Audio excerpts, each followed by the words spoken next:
నమస్తే, welcome to I dream. నేను మీ మాధురి. మనలో చాలా మందికి వణుకుడు వ్యాధి ఉంటుంది, షివర్ అవుతూ ఉంటారు ఊరికే. అయితే చాలా దగ్గరలకు వెళ్ళినప్పటికి కూడాను చాలా మంది డాక్టర్స్ చూసేసరికి కూడాను వాళ్ళకి సరైన ట్రీట్మెంట్ అనేది జరగదు. అయితే మన ఇంటిలోనే వంటింటిలో ఉండే చిన్న చిన్న వస్తువులతోనే మనకి చక్కగా ఆ వ్యాధిని నివారించుకోవచ్చు అంటున్నారు చిట్టిబొట్ల మధుసూదన్ శర్మ గారు. ఈయన గురించి మనం ప్రత్యేకంగా చెప్పాల్సిన అవసరం లేదు. వంటింటి చిట్కాలు అని మనకి ఎక్కడ సెర్చ్ చేసినా సార్ వీడియోస్ అనేవి మనకి తెలుస్తూ ఉంటాయి. సో షివరింగ్కి ఒకవేళ మనకి వణుకుడు వ్యాధి ఉంటే దానిని ఎలా తగ్గించుకోవాలి అడిగి తెలుసుకుందాం. నమస్తే సార్. నమస్తే. చాలా మంది కూర్చోనో లేదో అంటే నడుస్తూనే ఇలా వణికిపోతూ ఉంటారు. అసలు దానికి కారణం ఏంటంటారు? వణకడానికి బేసిక్గా 2 కారణాలు చెప్పుకోవచ్చుమా. ఓకే.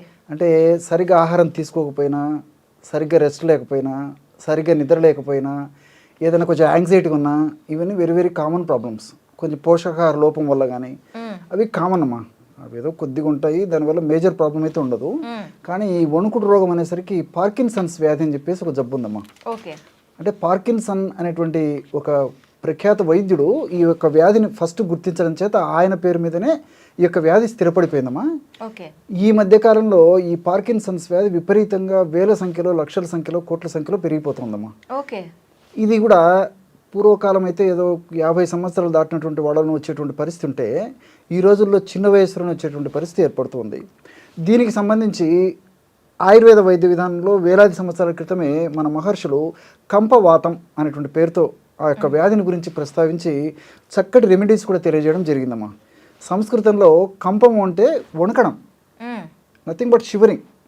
సో కంపం వణకడం ప్రధానంగా ఉంటుంది కాబట్టి మన వాళ్ళు మహర్షులు కంపవాతం అనేటువంటి పేరుతో ప్రస్తావించి చికిత్స మనకు సూచించడం జరిగిందమ్మా. అంటే ఇది ముందు నుంచే ఉంది, ఈ మధ్య కాలంలో ఎక్కువైంది అంతేమ్మా. చాలా మందికి అవగాహన లేదు, కానీ ఈ ప్రపంచంలో అందరికంటే కూడా మన వాళ్ళు ముందే చెప్పినట్టు కూడా మనకు ఈ యొక్క ఆధారాన్ని బట్టి తెలుస్తుందమ్మా. కాబట్టి మనకు దేశంలో మొదటి నుంచి ఉందమ్మా. తర్వాత ఇంకోటి ఏంటంటే ఈ యొక్క వ్యాధి లక్షణం ఏంటంటే మొట్టమొదట ఏదో ఒక అవయవం మీద దాని ప్రభావం చూపిస్తుందమ్మా.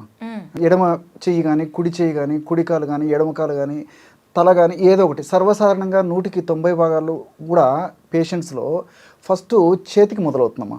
ఓకే. వణకడం అంటే వాళ్ళు ఏంటంటే ఏదన్నా పట్టుకున్న షేక్ మొదలవుతుంటుంది ఈ విధంగా. రెండోది ఏంటంటే ఈ పిల్ రోల్ టైప్ అంటే మాత్రలు చుట్టినప్పుడు ఎలా ఉంటుందో ఇలా వాళ్ళకు తెలియకుండా ఇన్వాలంటరీగా జరిగిపోతుంటుందమ్మా ఇలా. ఇది క్రమక్రమంగా ఏమవుతుంటే రెండో వైపు వ్యాపించడము, తర్వాత ఈ కాళ్ళకు స్ప్రెడ్ కావడము, తర్వాత బాడీ అంతా స్ప్రెడ్ కావడము. సో ప్రోగ్రెసింగ్ డిసీజ్ అంటారు అన్నమాట ఇది. సో క్రమక్రమంగా వయస్సు పెరిగే కొద్దీ, నెలలు గడిచే కొద్దీ, సంవత్సరాలు గడిచే కొద్దీ ప్రోగ్రెస్ అయిపోయి ఒక స్థాయిలోకి వెళ్ళిన తర్వాత కనీసము నడవడం కష్టంగా ఉంటుంది, మాట్లాడడం కష్టంగా ఉంటుంది, బెడ్రిడన్ అయిపోయేటువంటి పరిస్థితి కూడా ఏర్పడుతుంటుందమ్మా ఈ యొక్క వ్యాధిలో. ఇంకోటి ఏంటంటే అసలు ఈ వ్యాధి ఎందుకు వస్తుందని చెప్పేసి మనం ఆలోచించినట్లయితేమా, ఈ మెదడులో డోపమిన్ అనేటువంటి ఒక రసాయన పదార్థం ఉత్పత్తి అవుతూ ఉంటుందమ్మా. ఈ డోపమిన్ అనేటువంటి రసాయన పదార్థము ఉత్పత్తి తగ్గిపోయినా, ఉన్నటువంటి ఆ పదార్థం సరిగ్గా పనిచేయకపోయినా వణకడం ఈ యొక్క సమస్య వస్తుంది. పార్కిన్సన్స్ అనేటువంటి సమస్య వస్తుంటుందమ్మా ఆ డోపమిన్. సో ఈ డోపమిన్ కరెక్ట్గా ప్రొడ్యూస్ అయ్యి కరెక్ట్గా అది పనితీరం కరెక్ట్గా ఉంటే ఈ యొక్క సమస్య గురించి ఇంకా ఆలోచించాల్సిన అక్కర్లేదమ్మా.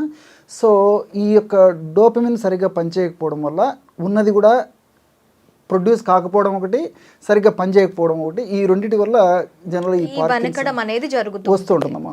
సో దీనివల్ల ఏం జరుగుతుందమ్మా, ఈ మజిల్ బాడీ లేదా నర్వ్స్ కోఆర్డినేషన్ దెబ్బతింటుందమ్మా. అంటే కండరాలకి, బాడీకి, నర్వస్కి కోఆర్డినేషన్ సమన్వయం లేకపోవడం చేత లక్షణాలు ఇవన్నీ వస్తుంటాయి అనమాట. అంటే అన్కంట్రోలబుల్, ఇన్వాలంటరీ, వాళ్ళకి తెలియకుండానే లక్షణాలు వస్తుంటాయి, వణకడం అనేది వస్తూ ఉంటుంది. దీనివల్ల ఏమవుతుందంటమ్మా, వ్యాధి ప్రారంభంలో కొన్ని లక్షణాల నుండి క్రమంగా లక్షణాలు కూడా పెరిగిపోతుంటాయమ్మా. ఒక స్థాయిలో వ్యాధి పెరిగే కొద్దీ కూర్చోవడం కష్టంగా ఉంటుంది, నుంచోవడం కష్టంగా ఉంటుంది, నడవడం కష్టంగా ఉంటుంది, మెట్లు ఎక్కడం దిగడం చెప్పనక్కర్లేదు.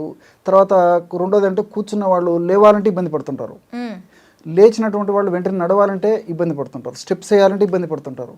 అదేవిధంగా ఆహార పదార్థాలు మింగాలన్నా, ద్రవరూప పదార్థాలు మింగాలన్నా, ఘన పదార్థాలు మింగాలన్నా, నవలాలన్నా ఇబ్బంది పడుతుంటారు, నిద్రకి ఇబ్బంది పడుతుంటారు, మానసికమైన ప్రశాంతత కూడా ఉండదు. ఇట్లా కొంతమందికి మోషన్ ప్రాబ్లం ఇదైపోతుంటుంది, మనస్సు కూడా కకావికలం అయిపోతుంటుందమ్మా ఇలాంటి వాళ్ళల్లో. సో సమస్య పెరిగే కొద్దీ ఇలా ఉంటుంది. మరీ సమస్య మరీ పెరిగిపోయేసరికి ఏమవుతుందంటమ్మా, వాళ్ళ మాటలని ఇంట్లో వాళ్ళు కూడా గుర్తించలేనటువంటి పరిస్థితి. అంటే మాట స్పష్టత ఉండదమ్మా. ఓకే.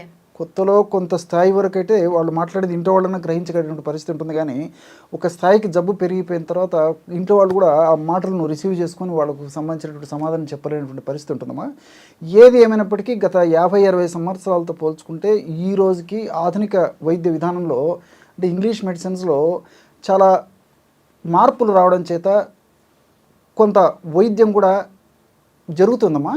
కానీ పూర్వకాలంతో పోల్చుకుంటే ఈ రోజుకు కొన్ని మందులు వచ్చాయి, కానీ అవే సంపూర్ణంగా ఆ యొక్క వ్యాధి నిర్మించలేకపోతున్నాయమ్మా.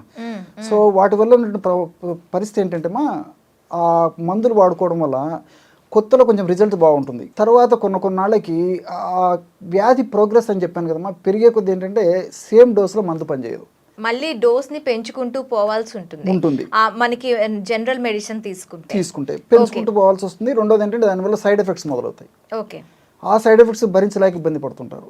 ఇంకొక పాయింట్ ఏంటంటే సేమ్ మెడిసిన్ ఒక స్థాయి వరకు డోస్ పెంచేసేసి తప్పని పరిస్థితుల్లో డాక్టర్స్ మరొక డ్రగ్ను యాడ్ చేసేస్తారమ్మా. సో దీనివల్ల ఏంటంటే కొంత ఉపశమనం ఉండి వ్యాధి యొక్క ఉధృతిని కొంతవరకు తగ్గించగలుగుతున్నారు తప్ప పూర్తి స్థాయిలో మాత్రం చెప్పుకోదగిన ఫలితం కలగలేదమ్మా. ఈ నేపథ్యంలో ప్రపంచవ్యాప్తంగా కూడా ఈ మందు ముక్కలపైన, ప్రకృతిలో దొరికేటువంటి ఔషధాలపైన ఆసక్తి మొదలైందమ్మా సైంటిస్టులు. అలాంటివి ఎన్నెన్నో ఉన్నాయి, మంచి రీసెర్చ్ కూడా జరిగాయమ్మా. దీనికి దూలగొండ విత్తనాలు అని చెప్పేసి మనకు మార్కెట్లో దొరుకుతాయమ్మా. కౌహేజ్ సీడ్స్ అంటారు. ఆ విత్తనాలను పరిశోధన చేసేసి విత్తనాల పైన అవి పార్కిన్సన్స్కి బాగా పనిచేస్తాయని చెప్పేసి కూడా సైంటిస్టులు నిరూపించడం జరిగిందమ్మా. ఇలాంటి ఎన్నెన్నో ఉన్నాయి. సో మీరు అడిగారు కాబట్టి వాళ్ళకే వాళ్ళు తయారు చేసుకోదగ్గ, వాడుకోదగ్గ ఒక రెమెడీ చెప్తానమ్మా. ఓకే. దీనికి 3 పదార్థాలు కావాలమ్మా. అన్నీ మీకు తెలిసినవే, తయారు చేసుకోవడం సులువు, అందుబాటులో ఉంటాయి, వాడుకోవడం సులువు, సింపుల్ రెమెడీస్తోనే ఆ యొక్క సమస్యకి మంచి చెక్ పెట్టవచ్చమ్మా. ఆ లక్షణాలు తగ్గించవచ్చు.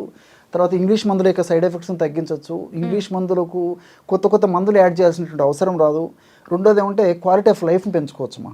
ఈ ఆయుర్వేదిక్ నేను చెప్పినటువంటి ఈ మెడిసిన్స్ వాడుకోవడం వల్ల అవి వాడుతూ కూడా ఇవి వాడుకోవచ్చమ్మా, తప్పేం లేదు. సో బాదం పప్పు అమ్మా, బాదం పప్పు ఫర్ ఎగ్జాంపుల్ ఒక 25 గ్రామ్స్ తీసుకోవాలమ్మా. బాదం పప్పుని ఒక గంట లేదా 2 గంటలు వేడి నీళ్ళు నానబెట్టేసేసి పైన తొక్క తీసేసి లోపల పప్పును మెత్తగా ఎండబెట్టేసేసి 1 లేదా 2 రోజుల పాటు మెత్తగా పౌడర్ చేసేయాలమ్మా. అలాగే మిరియాల పొడి కొద్దిగా వేయించేసేసి మిరియాల పౌడర్ ఒక 25 గ్రామ్స్, అంటే బాదం పప్పు మిరియాల పౌడర్ 25 గ్రామ్స్ కలిపేసి పౌడర్ చేసి పెట్టుకోవాలమ్మా. అది ఒక సైడ్ పెట్టుకోవాలి.